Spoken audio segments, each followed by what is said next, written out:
our live coverage here on RT International of the 70th anniversary of Victory Day there. Let's join now Dr. Sreeram Chaulia, the Dean of the Jindal School of International Affairs in India, coming on for this special coverage. Great to see you today. Well, what do you think makes this parade unique given this time of geopolitical, should we say, consequences?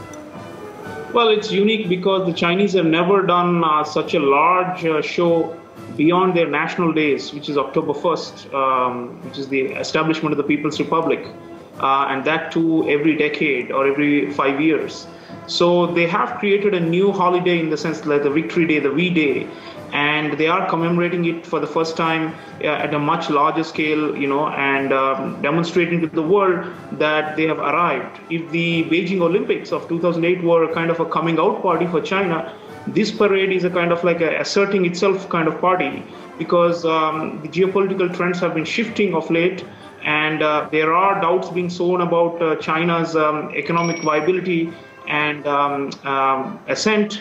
And therefore, I think it's important. I think although this event was pre-scheduled long before the recent economic slump, nonetheless, I think they're pulling out all stops to make sure that the world knows that China is a superpower and we have to acknowledge it. I think that's the main message being sent out. I think it's narrow to interpret it as simply aimed at Japan. Of course, that is also part of the show and part of the Chinese nationalism. But here, I think it's a larger geopolitical message to the world that in the Asia Pacific and in the wider world, look at the number of people who have arrived from different countries. From India, our Minister of State for External Affairs is there, and so on. So I think all of it shows, just as Moscow, the Victory Day parade in May was a spectacular event, so is this.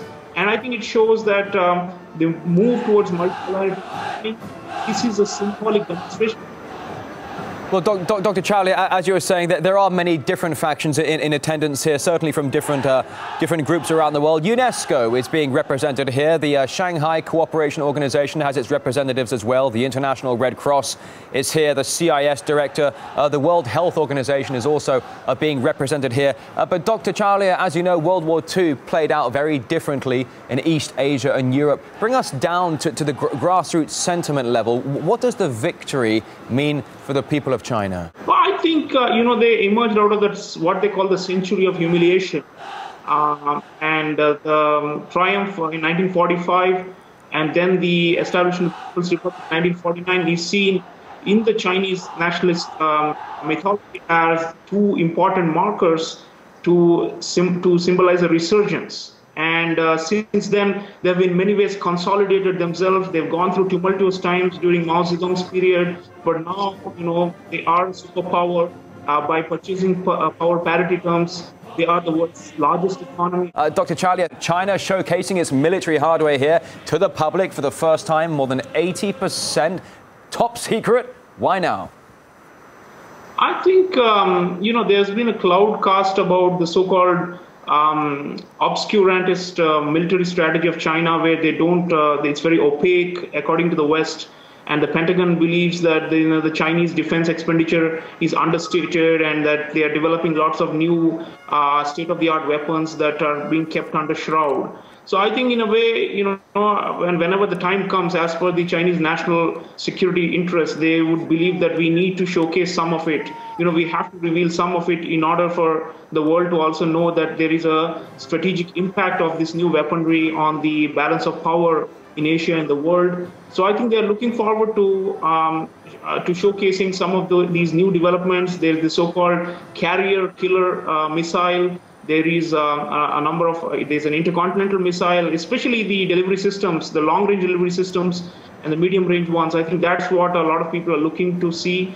And, the other countries in the region and the United States are going to be especially closely watching to see if there's a surprise, which is usually the case. Therefore, I think overall, fighter jets, the J category of fighter jets, so some of these will probably be news-making events anyway, but it's also important that to understand why these Western leaders are boycotting the event, because they say that they don't want to be sitting in attendance where there is a celebration of Chinese martial power.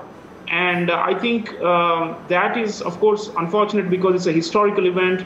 And indeed, the Chinese sacrifices, the Russian sacrifices have not been acknowledged, even though they bore the brunt of the. Well, Dr. Chaulia, there are already some mentioning a case of sour grapes when you consider that China is going to be the world's #1 economy. It's just devalued its yuan, that certainly took a bite out of Wall Street. Some on Wall Street calling that an act of war. As you were saying, Dr. Chaulia, regarding the military hardware on display, the ZTZ-99A tank, known as China's King of Land Battle. That's going to be debuted here in this big military parade. It's supposed to be top of the line when it comes to firepower, defense, maneuverability, and information technology. They say that tanks nowadays are all about a unified information field, where if satellites are taken out of orbit, they're no longer useful or working, then they have their ground-based satellites, so to speak, where they can coordinate what they say is almost a robotic, computerized attack. The warfare has changed in this day and age.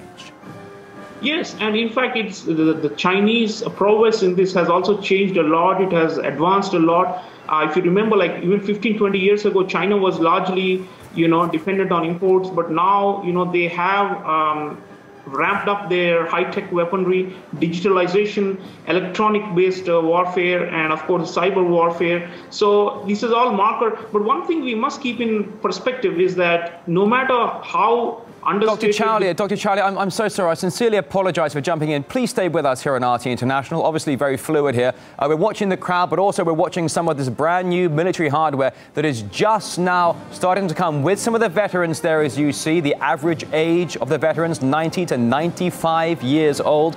And as I'm sitting here with Dmitry Babich, our political analyst, I'm Rory Souchet on RT International. Up stands the Chinese President Xi Jinping as some of the big military hardware comes along, preceded with some of the veterans, as you can see here today. Of course, the number of veterans getting fewer and fewer as the years go on. But it's wonderful to see, in fact, several generations of those affected and impacted by what was a ghastly event 70 years ago.